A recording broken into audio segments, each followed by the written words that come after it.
Can we pump Uriah's attack up to insane levels with 60 card Eldlich Mill? Don't forget to subscribe, because when we hit 10k, I'll be releasing an extra special 10,000 Dragon video featuring some cards you probably wouldn't expect. But now let's check out Game 1. Alright, going first this game, so let's get things started by activating the spell card, Reasoning. Depending on our luck, we can fill our graveyard with a ton of cards with just this one play. Our opponent chains Max C, but we don't actually have to special summon much with this deck, so it shouldn't be a huge game changer this time. More importantly, we can resolve Reasoning and... wow, that was a huge hit. We managed to mill 17 cards and summon the monster that really makes our strategy possible. Phantasmal Summoning Beast. This guy provides some pretty incredible support to the Sacred Beast archetype, which, since you've seen the thumbnail, is the main point of the deck. By tributing itself, we can add one of the 3 Sacred Beasts from our deck to our hand, and then summon it ignoring its original summoning conditions. Or not. They actually might have just drawn that Ash Blossom, but either way, Uriah will have to wait for now. Let's initiate our backup plan. By banishing Eldlich, we can set another Eldlich trap from our deck. If you aren't familiar with Eldlich, here's a quick rundown. All of the Eldlich cards have 2 effects. They summon themselves or Eldlich himself, and 2, they can be banished from grave to search other Eldlich cards to outlast the opponent, which is great for us considering we need to hold out until Uriah can hit the field. Next, we can set a card and activate card destruction. This will make both players discard their hands and redraw the same number of cards. And we also get a peek at what our opponent is playing. I guess they had an Ash in hand already, and we got rid of Raigeki, Super Poly, and a Dragon Maid spell. At least we know what we're up against, and we get a really good card off the top. Opening of the Spirit Gates. I probably don't need to explain this one since all the Yugioh decks have been abusing it like crazy. But we can use it to search for Dark Beckoning Beast, who in turn can be negated with Imperm. Well, I guess that's the downside of card destruction. At least we can banish one of the Eldlich traps that we milled to set another copy of Scarlet Sanguine. What do you got for us, opponent? Summon a Dragon Maid to bury the fusion spell, and then bounce to add it back to hand, and then activate it to fuse for Yugioh. Before they can get their negate on board, let's activate to summon Eldlich the Golden Lord. And they get out Yugioh and go straight to battle. Let's try to force their negation with Guardian of the Golden Land. If it resolves, it could reduce their monster's attack to 0 permanently. But they choose to use their negation right away, which means we can respond with Conquistador to destroy Yugioh before its effect can summon House. Guardian will be negated, but that was still a pretty good trade.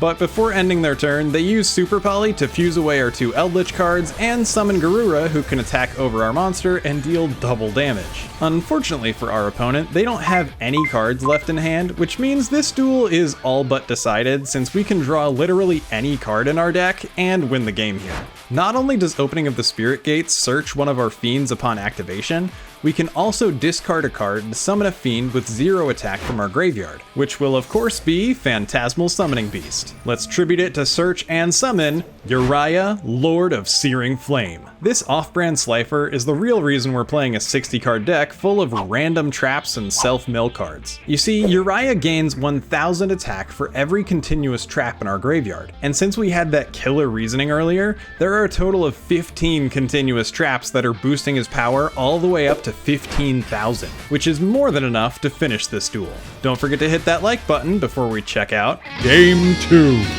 We have a decent start this time, so let's play Spirit Gates to get a search, and they activate Max C right away. That's fine, at most they'll get 2 cards off of us, so grab Dark Beckoning Beast and summon to search for Uriah. Now we can set our cards, and since we have an additional normal summon, I decided to go ahead and play Dark Summoning Beast, who can tribute itself to special summon another Uriah from our deck.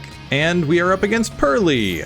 I guess the avatar and mate should have given it away. One of you guys corrected me when I called them dogs last time. They are cats, weird Eevee looking cats, but cats nonetheless. They summon E-Pearly Noir to try to bounce some of our cards, so in response, let's activate Scarlet Sanguine and Fiendish Chain, kind of the OG impermanence. Fiendish Chain is better than Imperm in our deck because it's a continuous trap that can buff Uriah. So summon Eldlich and permanently negate their cat, which will also prevent them from going into the bigger boss monsters. They summon another Pearly and go to battle. But now we can show off Uriah's special trap card, Hyper Blaze. Whenever Uriah battles, we can send any trap from our deck to the graveyard and make Uriah's attack become 1,000 times the number of traps on the field and in both graveyards. And that's not just continuous traps, it's any kind of trap card. So Uriah can fend off their attack before they set a couple cards and pass back. During their end phase, we can even banish the Eldlich trap we just sent off of Hyperblaze to set up another play next turn. Now it's our turn, but there is a problem. Our opponent was able to find their trap card Pearly Leap. This could let them rank up their kitty into something quite a bit scarier. So let's show off Uriah's other ability. We can target and destroy one of our opponent's set spells and traps, and they can't activate any spells or trap cards in response. It's kind of like Night Beam if you're familiar with that card. What was I thinking? I ain't old, huh? Don't worry, Pops. We're almost across the street. Now, they could have activated it at the start of their turn, but if they left their response settings on auto, then the game wouldn't give them the option until I activated something first. And since Uriah was the first card I used, they probably didn't have a chance. Now let's summon another Uriah by sacrificing 3 traps, and we can activate this one to destroy their other card, which was an Imperm. Oof, feels bad, man. Let's go to battle, and Hyperblaze is not a once per turn, so I could have activated it here, but honestly, I just misclicked. But one more attack should do it. Activate Hyperblaze, pump Uriah's attack up to 8,000, and win the game. Game 3. Alright, let's play Reasoning again, and mill 4 cards. Not nearly as good as the last time, but it will let us summon Eldlich and tribute it for Dark Summoning Beast, who can then summon Uriah from the deck. At least one of the cards we milled was an Eldlich trap, so we can set Scarlet Sanguine and pass turn. Your go, opponent. Virtual World. Haven't played against that in a while. They bring out Ravenous Crocodile to draw a card before eventually summoning Virtual World Phoenix. And here comes a pretty big chain of cards. We activate a significantly worse version of Summon Limit, but they respond with Phoenix's effect to banish it and Eldlich from our graveyard. I play Phoenix Chain in an attempt to negate the Phoenix, but they can destroy it with their trap card, leaving us with almost nothing. Now they go to battle, so I activate Hyperblaze to increase Uriah's attack, but they chain Crocodragon's effect to destroy Uriah. The last thing I can do is summon Eldlich from deck, but that isn't good enough either, since they can swing in with Phoenix and rank up through Gaia to summon Zeus, and wipe the field, leaving us with literally nothing. To top it off, they played Called by the Grave to banish our second and last copy of Eldlich. That was really rough. During the end phase, we banish one of our Eldlich traps to set another Scarlet Sanguine, but it doesn't really do anything because both of our Golden Lords are banished now. Our turn, and... that's actually really good. Activate Spirit Gates to search for Summoning Beast, and discard, summon, and tribute it to bring out a Uriah with 4,000 attack, who can also destroy their face down. Now let's go to battle and swing over Zeus before setting another Eldlich trap and passing back. Well, that was a huge turn for us. The opponent is left with almost nothing, and it seems like their draw wasn't nearly as good as ours. During their end phase, we can summon Guardian, and they chain Max C. And we see one of the very few times that Max C actually isn't that good of a card. If they'd drawn a starter instead of just a random card draw spell, they might have been able to win. I guess Max C isn't that good after all. It's false. No way. Wrong. Pure fiction. Our move, and it really doesn't matter what we draw because we can discard whatever it is to repeat the Summoning Beast trick and bring out another Uriah, and they scoop it up. The second Uriah actually can't attack directly because of the restriction from Phantasmal Summoning Beast, but with 2 level 10s we could overlay for Rail Cannon and Juggernaut Leave, which would have been enough to secure the win. GG's, that was one heck of a game. The deck is really pretty simple. Try to mill traps, you can summon a huge snake with shoulder pads, and if that doesn't work, then stall with Eldlich and all your crazy trap cards until you either win the game or find your Sacred Beast.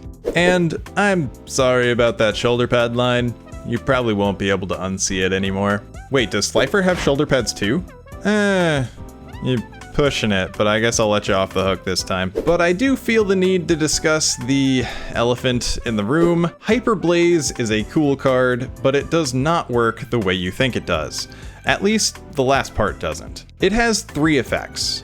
First, you can summon Uriah the traditional way by using face-down trap cards. Second, before battling, you can bury a trap from deck and pump Uriah's attack to insane levels. And third, This still makes me mad. You can discard a card to add to your hand or special summon Uriah from your graveyard, ignoring its summoning conditions. Now, any sane person would think this lets you summon Uriah from your graveyard and get around its summoning condition. But this is one of those cases where reading the card does not actually explain the card. I'm going to show you an example because it's just easier that way. Let's say you summoned Uriah using Phantasmal Summoning Beast, and then your opponent removes it on their turn. You, being the intelligent duelist you are, have read your cards and know that you can simply discard a card with Hyperblaze to bring back your second favorite red serpent and attack to win the game. However, what the card did not tell you is that even though you're summoning Uriah from grave by ignoring its summoning conditions, it still needs to have been summoned properly in the first place. It's the same reason you can't summon certain fusions or rituals from the graveyard if they're sent there without being properly summoned first. And by the way, this condition will reset after each subsequent summon,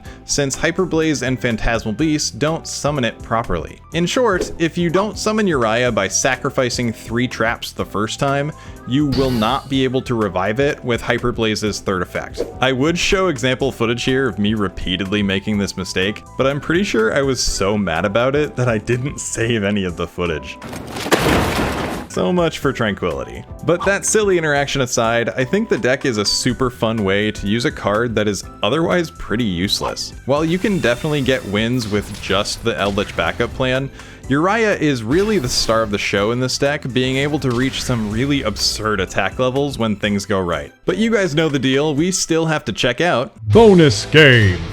We are on the play, and we have one of my favorite cards in this deck, but I'll save the explanation for when it comes up later. First, let's summon Dark Beckoning Beast to get hit by Ash Blossom before setting our cards in passing turn. Cool. Invoked, and wait, what? Synchro for Ancient Fairy Dragon, and then Synchro again for Crystal Wing. Okay, that's one monster negate. Then they use Invocation to fuse for Purgatrio and add back Alistair before going to battle. This is gonna hurt, isn't it? They use Alistair's second effect to pump their fusion up by 1000 attack, and we take 4100 damage. I'm not willing to take another hit this turn, so let's activate Guardian for some defense, and they chain Maxi on their own turn to draw a card. Okay, we are still alive, and we draw Discord. Not good. This is a random card that prevents players from synchro summoning for a few turns. I actually ended up pulling it out of the deck because of this game. We might be in trouble here. Set and pass? They go straight to battle, so let's defend by playing Scarlet Sanguine to get ashed again. Oh no. Down to 1000 life points, and they threaten lethal with Crystal Wing. We don't have a choice, summon another trap monster, and they Maxi on their own turn again to draw one card. Okay, I'm surprised we actually survived another turn.